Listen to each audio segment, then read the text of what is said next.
بوجھ بنے. آپ ہم کو کسی یتیم خانے میں چھوڑے آؤ. ہم کو کچھ یاد آئے گا تو ہم اپنا گھر کا خود پتہ کر لے گا. وہ کہنے لگا نہیں نہیں، آپ مجھ پہ بالکل بھی بوجھ نہیں ہیں. میں صرف آپ کے گھر والوں کے بارے میں سوچ رہا تھا کہ وہ لوگ بہت پریشان ہوں گے. پتہ نہیں آپ نے اتنی بڑی حماقت کیوں کی، خودکشی کی کوشش کیوں کی. میں دور سے آ رہا تھا، دیکھا تو آپ پہلے سے ہی کنارے پہ کھڑی تھیں. آپ کے ہاتھ میں بیگ تھا، لیکن جیسے ہی میری گاڑی آگے آئی آپ ایک دم سے میری گاڑی کے سامنے آ گئی. مجھے سوچنے سمجھنے کا موقع بھی نہیں ملا.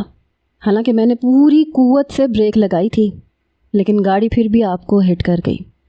وہ تو شکر ہے کہ آپ کی جان بچ گئی، ورنہ. میں نے کہا ہم کو نہیں یاد آ رہا کہ ہم کون ہیں، لیکن ہم کو کھانا پکانا یاد ہے. ہم آپ کے گھر کا کام کر دیا کرے گا، ہم آپ کو بوجھ نہیں ہونے دے گا. وہ کہنے لگا پھر سے وہی باتیں. میں نے کہا تو ہے آپ میرے لیے بوجھ نہیں ہے محترمہ، مجھے آپ کے گھر والوں کی فکر ہے. بہرحال میں آپ کو آج شام ڈاکٹر کے پاس لے کے جاؤں گا، آپ جلدی ٹھیک ہو جائیں گی. یہ کہہ کے وہ میرے کمرے سے باہر چلا گیا. ناشتہ کر کے دوائی کھا کے میں دوبارہ لیٹ گئی.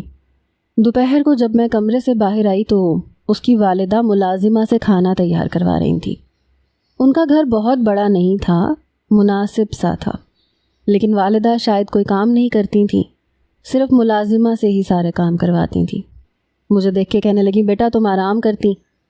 میں نے کہا ہم کمرے میں رہ کے تنگ آ گیا ہے. وہ کہنے لگی چلو کوئی بات نہیں، آؤ ہم بیٹھ کے باتیں کرتے ہیں. وہ مجھ سے ادھر ادھر کی باتیں کرنے لگیں. ان کی ایک بیٹی تھی جو شادی ہو کے دبئی جا چکی تھی. بیٹے کے لیے وہ رشتہ ڈھونڈ رہی تھی. باتوں باتوں میں مجھ سے بھی میرے بارے میں پوچھنے لگی، لیکن میں بہت